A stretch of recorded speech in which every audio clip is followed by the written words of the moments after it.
So നമ്മളിപ്പോൾ ചെയ്യാൻ പോകുന്നത് മാഗ്നറ്റിക് പാർട്ടിക്കിൾ ടെസ്റ്റിംഗ് അല്ലെങ്കിൽ MPT എന്ന് പറയും, മാഗ്നറ്റിക് പാർട്ടിക്കിൾ ടെസ്റ്റിംഗ്. ഇത് one of the NDT methods ആണ്, one of the non destructive methods ആണ് മാഗ്നറ്റിക് പാർട്ടിക്കിൾ ടെസ്റ്റിംഗ് എന്ന് പറയുന്നത്. ഇത് മെയിനായിട്ട് ഉപയോഗിക്കുന്നത് എന്തിനാണെന്ന് വെച്ചാൽ നമ്മളെ വെൽഡ് ജോയിൻ്റ് അടുത്ത് കിടക്കുന്ന സർഫസ് ഡിഫക്ട്സ് ഐഡൻറ്റിഫൈ ചെയ്യാൻ വേണ്ടി ഉപയോഗിക്കുന്ന ഒരു മെത്തേഡാണ് മാഗ്നറ്റിക് പാർട്ടിക്കിൾ ടെസ്റ്റിംഗ് എന്ന് പറയുന്നത്. ഇത് മെയിനായിട്ട് നമ്മൾ ഫെറോമാഗ്നറ്റിക് മെറ്റീരിയൽസിനാണ് നമ്മൾ അപ്ലൈ ചെയ്യുന്നത്. ഫെറോമാഗ്നറ്റിക് മെറ്റീരിയൽസ് എന്താണെന്ന് വെച്ചാൽ അറിയേണ്ടത്, മെയിനായിട്ട് നമുക്ക് മെറ്റീരിയൽസിനെ 3 രീതി ക്ലാസിഫൈ ചെയ്യാം: ഫെറോമാഗ്നറ്റിക്, ഡയമാഗ്നറ്റിക്, പാരാമാഗ്നറ്റിക്. അതിനകത്ത് ഫെറോമാഗ്നറ്റിക് മെറ്റീരിയൽസ് എന്ന് വെച്ചാൽ അയൺ കണ്ടന്റ് ഉള്ള മെറ്റീരിയൽസിനെയാണ് ഫെറോമാഗ്നറ്റിക് മെറ്റീരിയൽസ് എന്ന് പറയുന്നത്.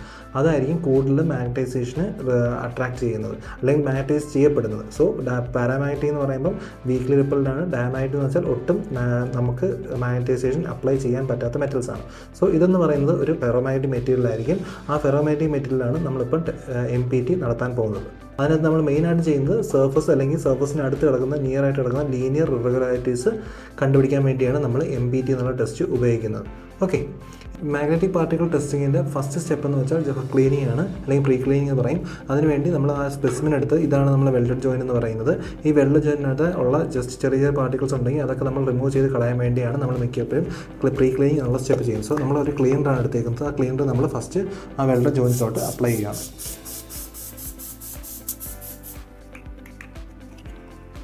ഓക്കെ, സോ നമ്മൾ ക്ലീനർ അപ്ലൈ ചെയ്ത് കഴിഞ്ഞു.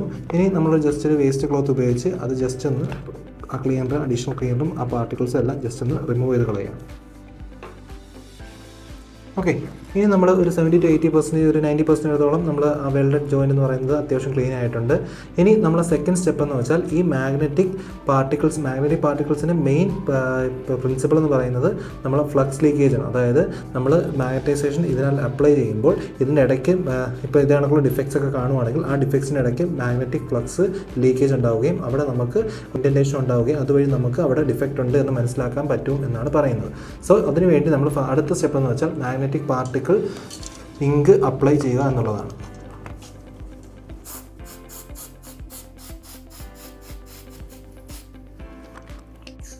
ഓക്കെ, ഇനി നമുക്ക് ചെയ്യേണ്ടതെന്ന് വെച്ചാൽ ഈ സ്പെസിമെൻ മാഗ്നറ്റൈസ് ചെയ്യുക എന്നുള്ളതാണ്. സോ ഈ ടെസ്റ്റ് സ്പെസിമെൻ മാഗ്നറ്റൈസ് ചെയ്യാൻ വേണ്ടി നമ്മളൊരു മാഗ്നറ്റിക് മെഷീൻ ഉപയോഗിക്കുന്നുണ്ട്.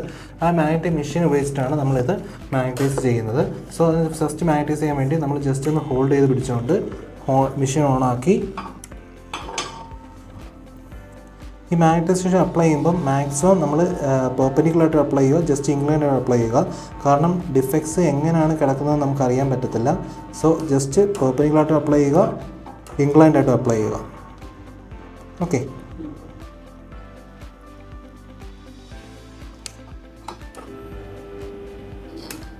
ഓക്കെ, നമുക്കത് ജസ്റ്റ് ഇവിടെ നോക്കുമ്പോൾ നമുക്കറിയാം ഇവിടെ ജസ്റ്റ് ഡിഫക്റ്റ് കാണിക്കുന്നുണ്ട്.